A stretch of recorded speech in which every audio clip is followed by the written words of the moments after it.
দর্শক, দেশের পরিস্থিতি কোন দিকে যাচ্ছে শরীফ ওসমান হাদি সব ফাঁস করে দিল। কথাগুলো খুব জরুরি, ভীষণ দরকার। কথাগুলো শুনুন, সরাসরি ভিডিওতে যাচ্ছি। হাসিনাকে পালিয়ে যেতে বাধ্য করা হয়, হাসিনা পালিয়ে যেতে বাধ্য হয় না। আমরা হাসিনার পতন ঘটিয়েছি বলতে হবে, ফ্যাসিবাদী হাসিনার পতন হয়। ঠিক, পালিয়ে যেতে বাধ্য করা হয়, কোনো প্যাসিভ কথা বলা যাবে না। এখানে একটাই জান নামে পাঠিয়ে দিয়েছে। এর মানে কি এইটা যে বিচারিক হত্যাকাণ্ড বললে জামাতের যেই নেতাদের ফাঁসি হয়েছে তারা যদি একটা অ্যাডভান্টেজ পেয়ে যায় কিনা, আপনারা কি সে ভয় থেকে বিচারিক হত্যাকাণ্ডের কথা বলেন নাই? প্লিজ এটা আপনাদেরকে বন্ধ করতে হবে। এবার বন্ধুরা, ঘোষণাপত্রের ফিডব্যাকের পরে অত্যন্ত গুরুত্বপূর্ণ কথা আপনাদের সাথে জুলাই সনদ নিয়ে আমরা প্রত্যাশা করছি আগামী কয়েকদিনের মধ্যে জুলাই সনদ স্বাক্ষরিত হবে। নাম্বার 1, এই ঘোষণাপত্রে আপনারা যেরকম ভুজুং বাজুং দিয়ে জাতিকে বুঝাইছেন, আপনারা এই জুলাই সনদের সর্বশেষ বলেছেন আমার হাতে প্রধান উপদেষ্টা মহোদয় 5ই আগস্ট একটি দীর্ঘ বক্তৃতা করেছেন। এই বক্তৃতার পুরো কপি আছে। এই বক্তৃতা অনুযায়ী উনি বলেছেন শীঘ্রই জুলাই সনদ বাস্তবায়ন হবে। এই জুলাই সনদের জন্য 19টা মৌলিক সংস্কারে সবাই ঐক্যমত্য পোষণ করেছে। এরপরে যে কথাটা আর বলা হয় না, এই 19টা ঐক্যমত্যের মধ্যে বিএনপি বলেছে তার মধ্যে 10টাই তারা নোট অফ ডিসেন্ট দিয়েছে। তো নোট অফ ডিসেন্ট কি? নোট অফ ডিসেন্ট হলো আপাত দৃষ্টিতে আমি এটা মাইনে নিলাম, কিন্তু আমি আসলে এইটার সাথে একমত না। তাহলে বিএনপি এই 19টার মধ্যে যেই 10টা নোট অফ ডিসেন্ট দিছে, সেই 10টাই তো মোস্ট সিগনিফিকেন্ট জায়গা। ঠিক। তাহলে বিএনপি সরকার গঠন করার পরে এর একটাও যদি বাস্তবায়ন না করে, তাহলে আমরা কেমনে বিএনপি কে ধরবো বলেন? মানে এর আইনি বাধ্যবাধকতা কোথায়? বিএনপি তো তখন বলবে কেন ভাই, আমি তো বলেই দিয়েছি স্বাক্ষর করার সময় যেখানে আমার দ্বিমত আছে, এখন আমি এটা পারতেছি না বাস্তবতায়। মজার ব্যাপার বলি, সরকারের কয়েক জায়গায় জিজ্ঞেস করেছি বলেন তো 19টা মৌলিক সংস্কারের মধ্যে আপনাদের কাছে একটা মোস্ট সিগনিফিকেন্ট কোনটা? তারা বলেছে সংসদের উচ্চকক্ষে পিআর ব্যবস্থা আনুপাতিক হারে। এবং আপনাদেরকে জানাই রাখি, সংসদের উচ্চকক্ষে যে পিআর, বিএনপি এখানে নোট অফ ডিসেন্ট দিয়েছে। তাই সংসদের উচ্চকক্ষে বিএনপি যে নোট অফ ডিসেন্ট দিয়েছে, এটাও যদি সে বাস্তবায়ন না করে, তাহলে আমরা মানে আপনি ভাবেন আমরা কি কারণে, ঠিক কোন কারণে আমরা এখন এই কথাগুলোকে বিশ্বাস করব? রাজনৈতিক দলগুলোকে তারা ইন্টারিম থাকা অবস্থায় আমাদের চোখের সামনে 47কে নাই করে দিল, পিলখানাকে নাই করে দিল, শাপলাকে নাই করে দিল, নিরাপদ সড়ক আন্দোলনকে নাই করে দিল, বিচারিক হত্যাকাণ্ডের কথা তারা বললো না। যেই তারা ক্ষমতার মসনদ পেয়ে যাবে, এই কথা বলার পর যে আমরা আবার জেলে যাব না, তার প্রমাণ কি আপনাদেরকে বল? তাহলে আপনারা এটা কি চান? ডক্টর ইউনূস সাহেব, নাম্বার 2, আপনাকে বলতে চাই আইনি বাধ্যবাধকতা আমাদেরকে অন্তত 20 জন শহীদ পরিবার বলেছে। ডক্টর ইউনূস সাহেব, আমরা এখন পর্যন্ত যতদূর বুঝতে পেরেছি আপনার ক্যাবিনেটের অলমোস্ট সকল উপদেষ্টা প্রতিদিন আপনাকে একটা আর্মি কুয়ের জুজু দেখাচ্ছে। ঠিক। আপনি সচিবালয় সংস্কার করলেই আর্মি টেক ওভার করবে, আপনি যদি পিলখানার কথা বলেন আর্মি টেক ওভার করবে। এইটার একটা প্রমাণ কি দিয়েছে? বাংলাদেশের ছাত্র জনতার একমাত্র প্রতিনিধি বানিয়েছে তারা এনসিপি কে। প্রধান উপদেষ্টা কান খুলে শুনে রাখেন, এনসিপি একটা রাজনৈতিক শক্তি, কিন্তু কোটি কোটি জুলাই যোদ্ধাদের একমাত্র মুখপাত্র তারা নয়। এনসিপি সমাবেশ করলে লোক কম হয়, এর মানে এই না যে মানুষ জুলাই ভুলে গেছে অথবা জুলাইয়ের রক্তের সাথে সে গাদ্দারি করার কাউকে অনুমতি দিছে। ঠিক। বরং এনসিপির সাথে লোক কম হয় এর বড় বাস্তবতা হলো তারা মনে করে বিএনপি বা জামাতে ইসলামী ঠিক যেভাবে জুলাইকে বিভিন্নভাবে বিজনেসের মডেলে নিয়ে এসেছে, এনসিপিও এখন সেটাই করছে, তাই তারা এনসিপির সমাবেশে আসে না। ঠিক। কিন্তু এই মানুষ, কোটি কোটি মানুষ এখন পর্যন্ত রাস্তায় নামতে প্রস্তুত যদি আপনি একটা বিপ্লবী ভাষণ দিয়ে জনতার পক্ষে সংস্কারের আপার হ্যান্ড নিয়ে নিতে পারেন। প্রধান উপদেষ্টা, আপনাকে বলি, আপনার উপদেষ্টারা সারাক্ষণ জুজুর ভয় দেখায় না? আপনারে বলি, একটু কান দিয়ে শুনেন, যদি ওয়াকার সাহেবের এবং আর্মি জেনারেলদের সাহস থাকে, আইরিপি সাহস থাকে, একটা কুক ওইদি দেখাইতে বলেন। ঠিক ভাইরা, ব্যাপারটা এমন না। লিথাল উইপেন যখন চলে তখন পুলিশের উইপন আর আর্মির উইপেনের পার্থক্য থাকে না, প্রত্যেকটাই জীবন কাইরে নেয়। এই মাত্র একটা বছর আগে আমাদের হাজারো হাজারো শহীদ যেই গুলিতে শহীদ হয়েছে, এর চেয়ে দামি গুলি তো আর আর্মি আমাদের উপরে ব্যবহার করতে পারবে না। আপনি মনে রাখেন, এই ওয়াকার সাহেব অথবা আর্মি যদি কোনো কু করার চেষ্টা করে, জনগণ গিয়ে ক্যান্টনমেন্টের ইট খুঁজে নিয়ে আসবে, ইট। ঠিক একটা ইট ক্যান্টনমেন্টে আস্থা থাকবে না, আপনি যাইকে রাখেন। ঠিক আপনি কারে ডরান? আপনি ভোট নেন। মিনিমাম 100 রিক্সাওয়ালার সাথে কথা বলেছি গতকাল পর্যন্ত, প্রত্যেকে বলে এই উপদেষ্টাদেরকে তারা বিশ্বাস করে না, কিন্তু ইনুস বেড়া ভালো। এর মানে সারা বাংলাদেশের জুলাই যোদ্ধারা, জুলাইয়ের পক্ষের শক্তিরা আপনার মুখটা দেখা এখন পর্যন্ত এই সরকারের একটা হাত ধইরে রাখছে। ঠিক কিন্তু এই উপদেষ্টাদের কেউ কেউ ইতিমধ্যে রাজনৈতিক দল যারা সামনে ক্ষমতায় আসবে তাদের সাথে নেগোসিয়েশন করে কেউ সামনে আইনমন্ত্রী হবে, কেউ অন্যান্য মন্ত্রী হবে, কি কি হবে এইটা পাকাপোক্ত কইরা এখন তাদের জবানে আমাদের ঘোষণাপত্র লিখে দেয়। ঠিক এখন সেই ক্ষমতায় যারা আসবে সেই দলের মুখপাত্র হয়ে তারা এই সরকারের মধ্যে কাজ করে। প্রধান উপদেষ্টা, আপনার একটা কথা বলি, আমরা আগেও বলেছি এই সরকারের সকল উপদেষ্টার এক পা অন্য দেশে, বিপদ হইলে ভাইগে যাবে, কিন্তু আমরা দৃঢ়ভাবে বিশ্বাস করি আপনি ভাগবেন না। এর প্রমাণ, আপনি যদি ভাগতেন পৃথিবীর কোন দেশ আপনারে রাখতে চায় না বলেন? তাহলে হাসিনার আমলেও 10 তলা বিল্ডিং পাইয়া আপনার আদালতে হাজিরা আপনি দিতে আসতেন না। ঠিক আপনি তখনই বিদেশ থাকতে পারতেন। আপনি এই দেশে থাকতে চান বলেই আপনি আসছেন, আমরা বিশ্বাস করতে চাই। মাননীয় প্রধান উপদেষ্টা, আপনি বাঁচবেন কয়দিন বলেন? আপনার এত বয়স হয়েছে, বাংলাদেশের গড়ায় উঠছে প্রায় 20 বছর বেশি পাচ্ছেন। আমার বাপে 63 বছর বাচ্চা, তার চেয়ে আপনি প্রায় 20 বছর বেশি। মাঝে মধ্যে মৃত্যু অধিক। মাননীয় প্রধান উপদেষ্টা, ঠিক আপনি যখন একটা গবেষণা করেন 40 মিনিটের বক্তৃতা, রিক্সা চালক, ভ্যান চালক, সবজি বিক্রেতা, বিশ্ববিদ্যালয়, এইবার যে আপনার এই বাংলাদেশের পক্ষে হৃদয় নিংড়ে ভালোবাসা, আপনি যখন বক্তৃতা করেন আপনার চেহারা আর্টিফিশিয়াল ছাপ, ইদানিং আপনি স্ক্রিপ্ট দেখে দেখে বক্তৃতা করেন, এগুলো আমরা চাই না। মাননীয় প্রধান উপদেষ্টা, আপনার অন্তরে যা আছে, আপনার যে বাধ্য করে তার কথা বইলে দেন না।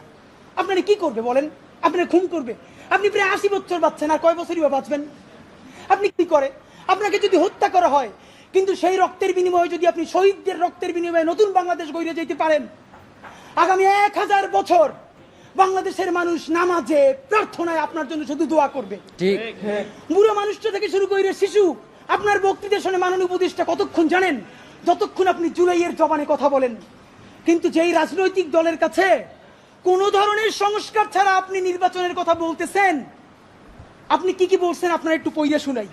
আপনার ঘোষণাপত্র থেকে অল্প কয়েক জায়গা মার্ক করে নিয়ে আসছে। মাননীয় প্রধান উপদেষ্টা, আপনি বলছেন যে সামনের নির্বাচনে, এবারের নির্বাচন যেন আনন্দ উৎসবের দিক থেকে, শান্তি শৃঙ্খলার দিক থেকে, ভোটার উপস্থিতির দিক থেকে, সৌহার্দ্য আন্তরিকতার দিক থেকে দেশের ইতিহাসে স্মরণীয় হয়ে থাকে, এই সকল আয়োজন করা হবে। মাননীয় প্রধান উপদেষ্টা, 6 মাস বাকি আছে।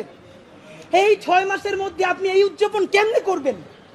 নির্বাচন শুরু হইতে পারে না, এর মধ্যে মানুষকে হত্যা করতেছে রাজনৈতিক দল একটা আরেকটারে।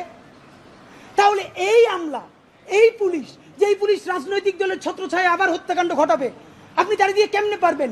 প্লিজ আপনার এই বৃদ্ধ কাঁধে রাজনৈতিক দলগুলোর বন্দুককে রাখতে দিয়েন না। আপনি না পারলে কুইট করেন, ওরা নিজেরা বুঝে খাক। কিন্তু রাজনৈতিক দলের একমাত্র মুখপাত্র হইয়া বাংলাদেশের মুখপাত্র থেকে আপনি বিদায় নিয়েন না। আপনি নির্বাচনের কথা বলছেন, আমরা খুশি হয়েছি, কিন্তু ইতিহাসের স্মরণীয় নির্বাচন করার রোডম্যাপ কোথায়? বাংলাদেশের রাজনৈতিক দলগুলো আপনার সাথে মিটিং করে সামনে এসে বলে আমরা নির্বাচনের রোডম্যাপ দেখি নাই, আমরা হতাশ।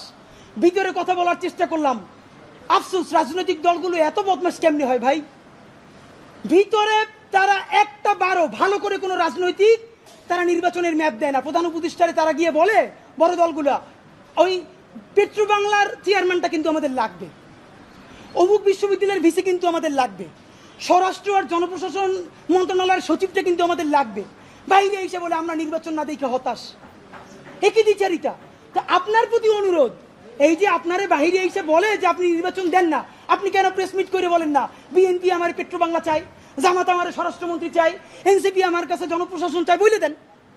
ধরেন আপনি বইলে দিচ্ছেন, করবে কি? মারবে। আপনি তো এমনি একদিন মরে যাবেন, আজীবন বাঁচবেন। আপনি বইলে দেন না, ওদের নেংতে কইলে দেন। রাজনৈতিক শক্তির আমরা পক্ষে, কিন্তু রাজনৈতিক দলের নামে নিপীড়নের পক্ষে আমরা নয়। বন্ধুরা আমার, আপনি আরেকটা কথা বলেছেন, এখন থেকে প্রতিদিন আলাপ করুন আপনার এলাকায় ভোটদান ব্যবস্থা কেমন হলে সুন্দর হয়, কেমন হলে আনন্দমুখর হয়, সেটা আগে থেকে ঠিক করার জন্য, নতুন বাংলাদেশের কাজ করার জন্য সেইটা আপনারা প্রস্তুতি নেন। মাননীয় উপদেষ্টা, যমুনায় বললে হবে না, এলাকায় গিয়ে যদি এই আলাপ শুরু করি, আমারে পিটাইয়া ছালবাকল উঠাই আবার ঢাকায় পাঠাইবে। ঠিক। ঢাকার এলাকা কিন্তু এক না, এলাকায় সেই পরিবেশ আপনি তৈরি করতে পারছেন? এলাকার ওসি প্রতিদিন এখন বিএনপির উপজেলা সভাপতির ফোন করে ডায়াবেটিসের খবর নেয়। তা আমার কথা যদি বিএনপির বিপক্ষে যায়, আমার কথা যদি জামাতের বিপক্ষে চায়, তারা তো আমার দৌড়নি দিয়া কি করবে তা তো আপনি বুঝতে পারতেছেন না। প্রধান উপদেষ্টা, মাননীয় উপদেষ্টা, শেষের দিকে আপনার আর একটা কথা আপনারা বলা দরকার। আপনি এইখানে খুবই স্পেসিফিকলি বারবার নির্বাচনের যে রোডম্যাপটা দিয়েছেন, আমরা অত্যন্ত খুশি হয়েছি। আপনার হাতে সময় আছে 6 মাস। আপনাকে চূড়ান্তভাবে আমরা কয়েকটা প্রস্তাবনা দিতে চাই। নাম্বার 1, এই 6 মাসের মধ্যে আপনি একটা আপার হ্যান্ড নেবেন। সেই আপার হ্যান্ডের চূড়ান্ত কাজ আগামী 1 সপ্তাহের মধ্যে আপনি ইন্টারিম ভেঙে দেন। ঠিক। এই ইন্টারিমের অনেক উপদেষ্টা এখন সামনে কেউ বিএনপির, কেউ জামাতের, কেউ এনসিপির মুখপাত্র হইয়া তাদের দলীয় এজেন্ডাগুলো আপনার সামনে রেখে বাস্তবায়ন করবে। এইটা আপনি হইতে দিয়েন না।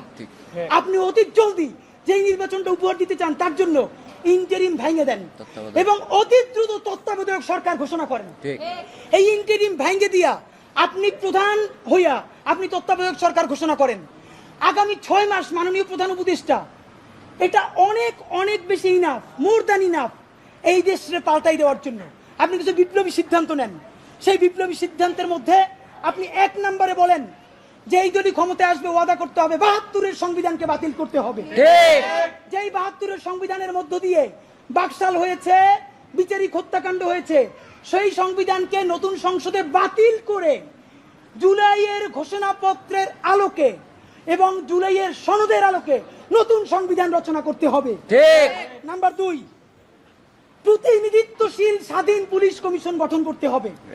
আমরা বলেছি শুধু পুলিশ কমিশন না, কারণ এই পুলিশ যদি জানে আগামীতে বিএনপি ক্ষমতায় আসবে, জামাত ক্ষমতায় আসবে, সে হোমওয়ার্ক কইরা প্রত্যেকটা কেন্দ্র দখল করে ব্যালট ভরে দিবে, কারণ সে জানে তাহলে তার পোস্টিংটা ভালো হবে। সুতরাং আমরা চাই একটা প্রতিনিধিত্বশীল স্বাধীন পুলিশ কমিশন।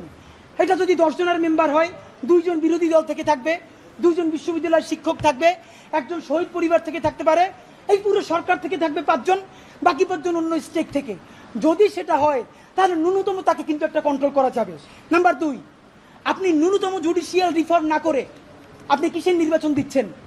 এই যে নির্বাচনে খুন হবে প্রচুর, সেই খুনগুলো নিয়ে তো মামলা হবে। আমরা এই যে আসিফ মাহমুদ বনাম ইশরাক হোসেনের যে ক্যাচাল, সেই ক্যাচালে দেখলাম আদালত পর্যন্ত স্বীকার করতেছে যে এই ব্যাপারে রায় দেওয়ার উপরে তার উপরে চাপ ছিল। কোনো রাজনৈতিক দল ক্ষমতায় নাই, সেই অবস্থায়ও যদি আদালত বলে যে এই রায় দেওয়া তার উপরে চাপ ছিল, যখন রাজনৈতিক দল থাকবে তখন তো চাপ লাগবে না, তখন আইন মন্ত্রণালয় দিয়ে লেখা পাঠাবে, সে শুধু সাইন করে দিবে।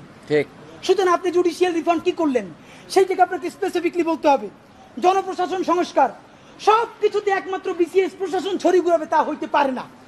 আপনি ক্ষমতার ডিসেন্ট্রালাইজেশন করেন, আপনি পুলিশকে একটু ভিন্ন করেন, আপনি অন্যান্য ক্যাডারগুলোকে আরেকটু এম্পাওয়ার করেন। এই যে জনপ্রশাসন সংস্কারের মধ্যে প্রশাসকরা নিজেদেরকে প্যারালাল রাষ্ট্র ভাবে, এইটা আপনি ন্যূনতম ভেঙে দিতে না পারলে আবার তো সে আমলাতান্ত্রিক দেশ করবে। এবং আপনাকে সর্বশেষ আমরা বলতে চাই, আগামী 6 মাস আমরা আপনার কাছে অ্যাকশন দেখতে চাই। সেই অ্যাকশনটা হলো, এখন চলে আগস্ট মাস, আগস্টের মধ্যে আপনি ইন্টারিম ভেঙে দেওয়ার চূড়ান্ত রূপরেখা প্রণয়ন করেন। এতদিন বলছি আমরা বিচার সংস্কার, বিচারের কোন কোন রায়টা আসবে আপনি তা তো একটা বললেন না এই আপনার দীর্ঘ বক্তৃতার মধ্যে, কিন্তু আপনি ঠিকই নির্বাচনের সব কথা তো বললেন, থ্যাংক ইউ, আপনি এটা বলেছেন। তাহলে বিচার নিয়ে আপনি এরকম বলতেছেন না কেন? নাম্বার 2, এতদিন আমরা আগে বলেছি সংস্কার, তারপরে বলেছি মৌলিক সংস্কার, না এখন মৌলিক সংস্কারও বলি না, নির্দিষ্ট 5টা সংস্কারের কথা বলেছি। আমরা পুলিশের সংস্কার চেয়েছি, আমরা জুডিশিয়াল রিফর্মের কথা বলেছি, আমরা নির্বাচন কমিশনের যে বর্তমান প্যাটার্ন এইটা ভেঙে দেওয়ার কথা বলেছি। প্লিজ, কোন সংস্কারটা কবে হবে? নির্বাচনের আগে যদি আপনি একটা সংস্কার নিজে করে দেখাতে না পারেন, তাহলে বলেন প্রবাস থেকে লক্ষ টাকা প্লেন ভাড়া দিয়া বাংলাদেশের মানুষ কেন ভোট দিতে আসবে বলেন? সে তো জানে একটা সংস্কার আপনি করতে পারেন নাই। এই যে ভোট দিয়ে যাবে যারা ক্ষমতায় যাবে, তারা ঠিকই আগর কাটামতে সব 91 যেরকম তারা চুক্তি ভঙ্গ করেছে, চুক্তি ভঙ্গ করে আবার ফ্যাসিবাদ কায়েম করবে। শুধু শুধু সে কেন তো এসে ভোট দিতে আসবে বলেন? সুতরাং আপনি যদি সত্যিকারে চান বাংলাদেশের ইতিহাসে সেটা নির্বাচন হোক, প্রবাসীরা ভোট দিক, লক্ষ লক্ষ টাকা খরচ করে মানুষ ঈদের মতো উদযাপন করুক, তাহলে ন্যূনতম কয়েকটা বিচার আপনার নির্বাচনের আগে করে দেখাতেই হবে। এই ইন্টারিমের সকল উপদেষ্টাকে বিদায় দিয়ে নতুন ফ্রেশ তত্ত্বাবধায়ক সরকার গঠন করতে হবে এবং অতি দ্রুত আপনাকে রেভলিউশনারি কিছু কাজ করে দেখাতে হবে যাতে মানুষ বিশ্বাস করে রাজনৈতিক দলগুলো আসলেও তারা কোনো ধরনের গাদ্দারি করতে পারবে না। ঠিক। এবং সর্বশেষ কথা, সকল রাজনৈতিক দলের সাথে বারবার বসেন উপদেষ্টা মহোদয়, একটা বার 1500 প্রায় শহীদ তার পরিবারের সাথে আপনার বসা দরকার হয় না? এই যে এত সংস্কার করলেন, আমাদেরকে কেন তারা ফোন করে জিজ্ঞেস করে যে এগুলো সব কি তারা না কইরেই চলে যাবে? প্লিজ জুলাই সনদ ঘোষণার আগে যা যা করতেছেন সেই রাজনৈতিক দলগুলোর একদিকে সামনে রাখেন, শহীদ পরিবারগুলোর সামনে রাখেন, তারপর বলেন যে এইটা করছি, একটু শহীদ পরিবারের কথার মূল্যায়ন করেন। এইটা যদি একটাও না করেন তাহলে কি করব? এই সরকার দুর্বল হয় সেটা করব না, আমরা নির্বাচনে এই বিরুদ্ধেও দাঁড়াবো না, তাইলে আবার বলবে আমরা গণতন্ত্র চাই না। আমরা যারা ক্ষমতাহীন কিন্তু জনতার জবানে কথা বলি, তারা এই নির্বাচন বয়কটের ডাক দিব। ঠিক। তখন একমাত্র যারা ক্ষমতায় এসে দুর্নীতি করবে সেই 20% মানুষ ছাড়া আপনি কোন কেন্দ্রে একটা কাক বিড়ালও খুঁজে পাবেন না। মাননীয় প্রধান উপদেষ্টা, ঠিক। জনতা শক্তিশালী না ক্ষমতা শক্তিশালী, আপনি যদি সেটা চ্যালেঞ্জ হিসেবে নিতে চান তাহলে কোনো সংস্কার ছাড়া নির্বাচন দিতে পারেন, কিন্তু শত শত যে লাশ তারা ফালাবে সেই দায়ও আপনার নেওয়া লাগবে। মাননীয় প্রধান উপদেষ্টা, আপনারে আমরা ভালোবাসি জুলাইয়ের জন্য, আপনি প্লিজ তাদের বন্দুক আপনার কাঁধে নিয়ে আপনি বিদায় নিয়েন না। আপনি জুলাইয়ের বন্দুকটা হাতে নেন, রাজনৈতিক দল আর্মিরে ডাইকে বলেন যদি আমার হেল্প করেন করেন, নইলে যা যা করছেন সব বইলে আমি বিদেশ চলে যাব। যেই বাংলাদেশ জুলাই অর্জন করছে সেই জুলাই আবার তাদের বিরুদ্ধে রক্ত দিয়া ইনশাল্লাহ ইনসাফের বাংলাদেশ গড়বেই। বাংলাদেশ জিন্দাবাদ, ইনকিলাব জিন্দাবাদ। এই বিষয়ে আপনাদের কোনো মতামত থাকলে কমেন্টে জানাবেন। আল্লাহ হাফেজ।